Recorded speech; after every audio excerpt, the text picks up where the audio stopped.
Everyone, আমি সুস্মিতা। আমার নতুন একটা ভিডিওতে তোমাদের অনেক অনেক স্বাগত। আশা করছি সবাই খুব ভালো আছো, সুস্থ আছো। আর এই যে দেখো, আমরা কিন্তু রাত্রে ডিনার কমপ্লিট করে শুয়ে পড়েছি, আর মাম্মাম এদিকে শুয়ে পড়েছে, আমি কিন্তু ওই পাশে শুয়ে পড়েছিলাম। আর দেখো, এখন কিন্তু সকাল হয়ে গেছে, মাম্মাম কিন্তু উঠে ব্রাশ করে মুখ ধুয়ে এসেছে, দেখতেই পাচ্ছ। আর বাইরের দিকটা দেখিয়ে দিচ্ছি তোমাদের, এখনো কিন্তু মানে পরিষ্কার হয়নি, অন্ধকারই রয়েছে। এখন বাজে 4:30। আর আমাদের ট্রেনটা কিন্তু শিয়ালদাতে 5টার সময় ঢুকবে, তার জন্যই কিন্তু আমরা তাড়াতাড়ি উঠে ব্রাশ করে ফ্রেশ হয়ে নিয়েছি। কারণ এরপর আমাদের আরো অনেকটা পথ যেতে হবে, অনেকটা জার্নি রয়েছে। সত্যি বলতে এত দূরে বিয়ে করে নিয়েছি, শুধু যাতায়াত করতে করতেই দিন শেষ, সময় শেষ, আর অক্লান্ত পরিশ্রম। ব্যাগ টানো, বাচ্চা টানো, ট্রেনে ওঠো, ট্রেন থেকে নামো, এই করো সেই করো, কি আর বলবো। আর এই দাদা ভাইয়ের এক্সপ্রেশনটা দেখো, যখনই ক্যামেরা ধরেছি এমন করছিল, দেখতেই পেলে তোমরা। আবার কেউ কেউ আছে ক্যামেরা ধরলে মুখের এমন ভাব করে যে ওকে দিয়েই যেন আমি লক্ষ লক্ষ টাকা ইনকাম করছি। আর এই যে দেখো, আমরা কিন্তু শিয়ালদা স্টেশনে নেমে পড়েছি, আর বর্মশাই কিন্তু ব্যাগপত্র নামাচ্ছে। অনেকগুলোই ব্যাগ রয়েছে, বাচ্চা রয়েছে, তো এতগুলো আমাদের পক্ষে নেওয়া সম্ভব নয়। তার জন্য এখান থেকে একজন কুলিকে নেওয়া হবে, কারণ এইখান থেকে আমাদের কিন্তু অন্য প্ল্যাটফর্মে যেতে হবে, সেইখান থেকে আবারও ট্রেন ধরতে হবে। তো তার জন্যই আমরা ছুটেছি, আর বেশি কিন্তু সময় নেই হাতে, তাড়াহুড়া করে যাচ্ছিলাম। এদিকে তোমাদের দাদাভাই ব্যাগপত্র দিয়ে আমাদের পাঠিয়ে দিয়েছে, ট্রেনে বসতে বলেছে। ওইদিকে কিন্তু তোমাদের দাদাভাই টিকিট করতে চলে গেছে, তো আমরা সেই রকম ভাবে যাচ্ছি। আর বর্মশাই কিন্তু ওইদিকে টিকিট করছে, আর আমি ভাবছিলাম ট্রেনটা এই বুঝি ছেড়ে না দেয়, এই বুঝি ছেড়ে না দেয়। তো যাই হোক, ট্রেন ছাড়ার 2 মিনিট আগে কিন্তু বর্মশাই এসে আমাদের কাছে বসে গেছে। আর এবারে কিন্তু আমরা বাড়ির দিকে রওনা হয়েছি। আর এই ট্রেনে এত ভিড়, এত লোকজন, এত কোলাহল, এত চিল্লামিল্লি, কি আর বলবো। পুরো রাতটাই কিন্তু আমি ট্রেনে এসেছি, 6:30টার সময় ওখান থেকে ট্রেনে উঠেছি, আর এখানে কিন্তু 5টার সময় নেমেছি। যতটা না কষ্ট হয়েছে এই 2.5 ঘন্টায় এই ট্রেনে, তার থেকে অধিক কষ্ট হয়। এখানে হচ্ছে লোহার সিট, না বসা যায়, পিছলে তুমি পড়ে যাবে। তারপরে হচ্ছে মানে এত ভিড়, এত চিল্লামিল্লি, অলরেডি তোমার মাথা ব্যথা হয়ে যাবে। আর তোমার সেই মানে বসে থাকলে যে আঁঠুর ফাঁকাটা না, সেই আঁঠুর মধ্যে এসে একটা লোক দাঁড়িয়ে পড়বে, মানে এতটা ভিড় এই ট্রেনে। সত্যি কথা বলতে আমার প্রচন্ড কষ্ট হয় এই ট্রেনে যাতায়াত করতে। তারপর এইখানে এসে প্রায় আধ ঘন্টা আবার হোল্ড করে, মানে নাকি ক্রসিং আছে, ওই দিক দিয়ে ট্রেন ঢুকবে, তার জন্য এখানে এসে আধ ঘন্টা আবার দেরি করে। এত বিরক্ত লাগে ট্রেনে থেকে থেকে, অস্বস্তি বোধ করি। তারপরে খুবই খারাপ লাগছিল, রাতেও আমার ভীষণ খারাপ অবস্থা ছিল, প্রচন্ড মাথা ব্যথা ছিল। তারপর আমাকে একটা ডাব এনে দিল যে একটুখানি খাও, আরাম করো। অ্যাকচুয়ালি এসি ট্রেনে আসার পরে যদি তুমি এরকম ভাবে নর্মালে আবার ট্রেনে আসো না, ভীষণই কষ্ট হয়। কারণ পুরো রাত তুমি ঠান্ডার মধ্যে এসেছো, হট করে আবার এত গরমের মধ্যে অন্য ট্রেনে বসতে সত্যি ভীষণ কষ্ট হয়। তো যাই হোক, অস্থির লাগছিল। তারপর একটা ডাব এনে দিল, বসে বসে ডাব খেলাম। আর সত্যি বলতে বাচ্চা নিয়ে না এত দূরের রাস্তা জার্নি করতে ভীষণই কষ্ট। দেখো বাবু ঘুমিয়ে পড়েছে, আর এই গরমের মধ্যে, এই মানে যাওয়া আসার মধ্যে, লোকের ভিড়ের মধ্যে বাচ্চাকে কোলে নিয়ে থাকলে কতটা অস্বস্তি বোধ হয় সেটা তোমরা অনেকেই জানো। এই জন্যই না আমি ভীষণ বিরক্ত হয়ে যাই, গেলে আর আসতে ইচ্ছা করে না, আসলে আর যেতে ইচ্ছা করে না। এত হ্যাপা না আমি আর নিতে পারি না, আমার একদমই ভালো লাগে না। এই বাচ্চা কাচ্চা ব্যাগ পত্র চিল্লামিল্লি, মানে এইগুলো হলেই না আমার প্রচন্ড শরীর খারাপ হয়, প্রচন্ড মাথা ব্যথা হয়। তার জন্যই আমি বিরক্ত হচ্ছিলাম। এই যে দেখো কেমন করছিলাম আমি, ভীষণই খারাপ লাগছিল। আর এখানটাতে আমার বেশি অস্বস্তি কেন লাগছিল জানো তো, ট্রেনটা চললে এক পথ মানে খারাপ লাগে না, ট্রেনটা এখানে এসে আধ ঘন্টা দাঁড়িয়ে আছে, আর এই আধ ঘন্টা দাঁড়িয়ে থাকাটাই যেন আমার কাছে বেশি অস্বস্তি বোধ মনে হচ্ছে 4-5 ঘন্টা দাঁড়িয়ে আছে, অস্বস্তি লাগছে, পথ শেষ হচ্ছে না।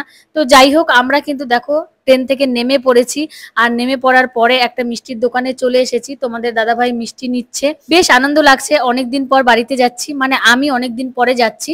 আমি প্রায় 8 মাস হয়ে গেছে বাড়িতে যাইনি। এর আগে শিলিগুড়ি ছিলাম, শিলিগুড়ি থেকে ডাইরেক্টলি আমি এখানে চলে এসেছি, আর বাড়িতে যাওয়া হয়নি। আর বর্মশাই কিন্তু এসেছিল এখানে, 1 সপ্তাহ থেকে গেছিল, প্রায় 2 মাস আগে এসে। আর আমি কিন্তু অনেকদিন হয়ে গেছে, অনেকদিন পর বাড়িতে যাচ্ছি। আর একটা কথা কি জানো তো, এইখানে কিন্তু মিষ্টির প্রচুর ভ্যারাইটিস রয়েছে, দেখতেই পাচ্ছ প্রচুর মিষ্টি পাওয়া যায়। আর মিষ্টির দামটাও কিন্তু বেশ কম অন্য জায়গার তুলনায়। বিশেষ করে আমার বাপের বাড়ির দিকে মিষ্টির দাম এতই বেশি, আর সাইজও কিন্তু ছোট। সেই তুলনায় আমার শ্বশুর বাড়ির এই দিকে কিন্তু প্রচন্ড পরিমাণে মিষ্টির দাম কম, ভ্যারাইটিস বেশি, আর মিষ্টি কিন্তু ভীষণ টেস্টি এখানকার। আর ফাইনালি কিন্তু আমরা বাড়ির সামনে এসে দাঁড়িয়ে পড়েছি, ভীষণ আনন্দ লাগছে। আর মাম্মাম কিন্তু দৌড়ে বাড়ি চলে গেছে, আর মাম্মামকে দেখেই কিন্তু আমার দেওর দৌড়ে এসেছে, এসে উনি ব্যাগ ট্যাগ সমস্ত কিছু নিয়ে গেছে। আর এখানে এসেছিল কাকিমণি, কাকিমণির সাথে কথা বলতে বলতেই কিন্তু আমার দেওর সমস্ত ব্যাগ ট্যাগ নিয়ে চলে গেছে, সেইগুলো আর তুলতে পারিনি। তো অনেকদিন পর বাড়িতে যাচ্ছি, আর বাড়িতে কিন্তু অনুষ্ঠান রয়েছে, ওপরে কিন্তু প্যান্ডেল হচ্ছে, দেখতেই পাচ্ছ। তো তার জন্য তোমাদের একটু দেখিয়ে দিলাম। আর আমাদের ঘরে ঢুকতেই কিন্তু ডান পাশে আছে ঠাকুর ঘর, তো ঠাকুর ঘরটাও তোমাদের দর্শন করিয়ে দিলাম। মা কিন্তু দেখো সকাল সকাল পুজো কমপ্লিট করে দিয়েছে, আর আমরাও কিন্তু বাড়িতে পৌঁছে গেছি। আরো একটা কথা, আমরা যে বাড়িতে এসেছি এটা কিন্তু কেউ জানতো না। আমরা ওই বাড়ি যেমন কাউকে না বলে গিয়েছি, এই বাড়িও কিন্তু না বলে এসেছি, কেউ জানে না কিন্তু আজ আমরা বাড়িতে আসবো। তো এসেছি, সবাই সারপ্রাইজ হয়ে গেছে, ভাবতেই পারেনি যে আজকে আমরা আসবো। তো যাই হোক, ফাইনালি দেখো আমার রুমের অবস্থা ভীষণই খারাপ, রুম টুম সমস্ত কিছু পরিষ্কার করতে হবে। আর বিছানাটা কিন্তু এখনই আমার দেওর আর আমার শাশুড়ি দুজনে মিলে কিন্তু ঝেড়ে ঝুড়ে পেতে দিয়ে গেল, কারণ তারা তো জানতো না যে আমরা আসবো, তাই এমন ভাবেই ছিল, তার জন্য সুন্দর করে কিন্তু পেতে দিয়ে গেছে। আর এই যে দেখো ডিমের অমলেটটা কিন্তু আমার দেওর মশাই ভেজে দিয়ে গেছে। আমার দেওর মশাই কিন্তু ক্যামেরার সামনে আসতে ভীষণ লজ্জা পায়, শুধু ক্যামেরার সামনে বললে ভুল হবে, ওর কিন্তু লজ্জাই বেশি, ভীষণ লজ্জা পায়। তার জন্য কিন্তু আমি ওদেরকে তেমন ভাবে ক্যামেরার সামনে আনি না। আর এই যে দেখো এবারে কিন্তু আমরা সবাই মিলে খেতে বসে গেছি, সবাই কিন্তু স্নান টান কমপ্লিট করে নিয়েছি। দেখো এই যে মাম্মাম পাপা দুজনকে স্নান করে দিয়েছি। সারা রাস্তা ট্রেনে এসেছি, তেমন ভাবে তো ঘুম হয়নি, ছোট ছোট বাচ্চা ব্যাগপত্র রয়েছে, সেখানে নাক টেনে যদি ঘুমাই, যদি কোনো রকম প্রবলেম হয়, তার জন্য তো ভয়ে ঘুমিয়ে আসে না। তো যাই হোক, আমরা স্নান টান করে খেয়ে দিয়ে এবারে একটুখানি রেস্ট নেব, তারপর হচ্ছে দেখা যাক কি হয়। সত্যি কথা বলতে কি জানো তো, অনেকদিন ঘরে না থাকলে ঘরের অবস্থা ভীষণই খারাপ হয়ে যায়। যদিও কাজের লোক রয়েছে, ঝাড়ু পোছা প্রত্যেক দিন লাগে, তবুও কিন্তু মানে ভীষণই খারাপ অবস্থা ঘরের। আর এইদিকে দেখো ঘুম থেকে উঠে দেখি শাশুড়ি মায়ের রান্না বাড়া একদমই কমপ্লিট। কাতলা মাছ দিয়ে রান্না করেছে, কচুর গাঁঠের আলু দিয়ে ঝোল, এদিকে রয়েছে ডাল, এদিকে রয়েছে উচ্ছে ভাজা, রান্না বাড়া সমস্ত কিছু কমপ্লিট হয়ে গেছে। এবারে কিন্তু খাওয়া দাওয়ার পালা।